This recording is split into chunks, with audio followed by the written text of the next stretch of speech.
भर्गो देवस्य धीमहि धियो यो नः प्रचोदयात्। वंशी विभूषितकरान्नवनीरदाभात् पीताम्बरादरुणबिम्बफलाधरोष्ठात्। पूर्णेन्दुसुन्दरमुखादरविन्दनेत्रात् कृष्णात् परं किमपि तत्त्वमहं न जाने। वन्दे राधापदाम्भोजं ब्रह्मादिशुरवन्दितं यत्कीर्तिं कीर्तनेनैव पुनाति भुवनत्रयं पुनाति भुवनत्रयम्। सभी भागवत प्रेमियों को राधे राधे। आइए आज पुनः आम्र पल्लवों की छाँव में बैठकर भागवत रस का पान करें। अभी तक हम लोग कथा सुन रहे थे अष्टम अध्याय की, और ये कथा आगे बढ़ती है। भगवान ने कहा था सत्यव्रत जी को, मत्स्य रूपधारी भगवान ने महाराज सत्यव्रत को बताया था कि आज से 7वें दिन प्रलय होगा और समुद्र में तीनों लोग डूब जाएंगे। मेरी प्रेरणा से एक नाव आएगी, उस नाव में तुम सभी सूक्ष्म शरीरों के साथ और सभी प्राणियों के सूक्ष्म शरीरों के साथ और सप्तऋषियों को लेकर के सभी धन धान्य के बीजों के साथ उस नाव में बैठ जाओगे और तुम्हारी रक्षा होगी, तुम घबराना नहीं। और उसके बाद वो नाव समुद्र में विचरण करना शुरू करेगी। ब्रह्मा की रात्रिकालीन बेला में वो पूरी रात्रि तक समुद्र में नौका विचरण करेगी और उसमें तुम प्रश्न पूछना, मैं उत्तर दूंगा, और इस प्रकार से ब्रह्मा की रात्रिकालीन बेला व्यतीत होगी। जब नाव डगमगाएगी तो मैं वहाँ पर आऊँगा और तुम एक काम करना कि जब नाव डगमगाएगी तो बासुकी नाग के सहारे तुम मेरे सींग से नाव को बांध देना। नैया डूबेगी नहीं। नाव तो बहुत विशाल होगा, लेकिन तुम घबराना नहीं, सबको साथ लेकर बैठना, और इस तरह से तुम्हारे प्रश्न और मेरे उत्तर से ब्रह्मा की रात्रि बीतेगी। और यह कह करके भगवान अंतर्ध्यान हो गए। ये प्रश्नोत्तर जो होता है ये बड़ी खास चीज़ होती है। शास्त्रों में एक प्रश्न करता है और एक उत्तर देने वाला होता है। जैसे जो अभी हम लोग भागवत का अध्ययन कर रहे हैं, श्रवण कर रहे हैं, तो परीक्षित जी महाराज प्रश्न कर रहे हैं, सुखदेव जी उत्तर दे रहे हैं।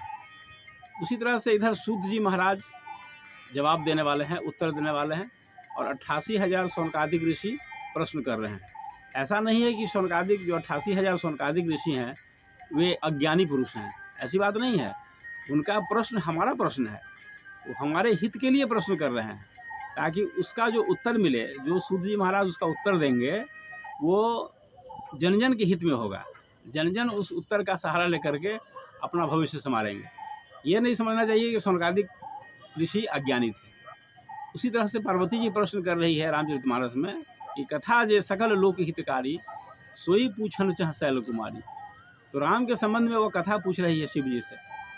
तो क्या पार्वती जी को नहीं मालूम था कि राम कौन है? सब मालूम था उनको। लेकिन यह एक तरह का एक लीला है भगवान की। एक प्रश्न करते हैं, दूसरा उत्तर देते हैं, और उसके श्रवण का लाभ आम लोगों को मिलता है। हम जैसे अज्ञानी पुरुषों को, सामान्य पुरुषों को लाभ लेने का मौका मिलता है।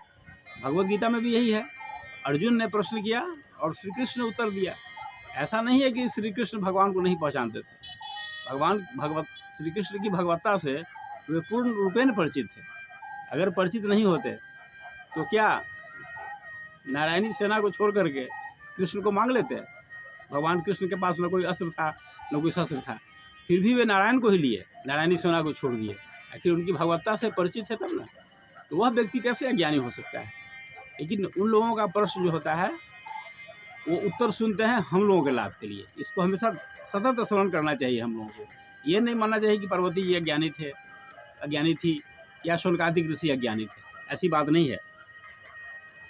तो इस तरह से भगवान अंतर्ध्यान हो गए और सत्यव्रत जी उस समय की प्रतीक्षा करने लगे कि वह प्रलय कब आएगा। और एक समय आ गया, कालांतर में वह समय आ गया जब समुद्र ने अपनी मर्यादा को खो दिया। सारी धरती, सारे तीनों लोग जलमग्न हो गए, सब कुछ डूबने लगा, पूरी पृथ्वी डूबने लगी उसमें। जब समुद्र देखते हैं हम लोग कि अधिकांश जल का हिस्सा होता है धरती पर, और समुद्र अपनी मर्यादा में रहता है। जब समुद्र अपनी मर्यादा लांघ दे तो प्रलय होना स्वाभाविक है। तो वह भी भगवान के नियंत्रण में ही सब कुछ होता है। तो जब समुद्र ने अपनी मर्यादा का उल्लंघन कर दिया तो सारी पृथ्वी डूबने लगी, और भगवान के आदेशानुसार सत्यव्रत जी सभी प्राणियों के सूक्ष्म शरीर धन्य धान्य बीजों के साथ सप्तऋषियों को लेकर के उस नाव पर सवार हो गए, और नाव उसमें विचरण करने लगी। सप्तऋषियों ने कहा कि राजन, तुम भगवान का ध्यान करो, यही भगवान हमें संकट से बचाएंगे। हम लोग भी भगवान को स्मरण, भगवान का ध्यान तभी करते हैं जब हमारे ऊपर कोई संकट आता है। नहीं तो जब तक पॉकेट में पैसा है, शरीर में जवानी है, तब तक लोग भगवान की आवश्यकता नहीं समझते हैं। जब कोई विपत्ति आती है, संकट आता है मनुष्य के ऊपर, तब मनुष्य भगवान का स्मरण करता है, भगवान का ध्यान करता है। यही स्थिति है। तो सप्तऋषियों ने कहा कि राजन, तुम भगवान का ध्यान करो, वही संकट से बचा पाएंगे, दूसरा कोई नहीं है कि संकट से हमें बचाए।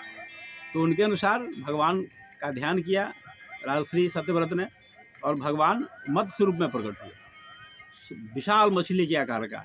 यह 4 लाख कोस का उनका शरीर था। आप अनुमान कर सकते हैं कि 4 लाख कोस कितना बड़ा हो सकता है।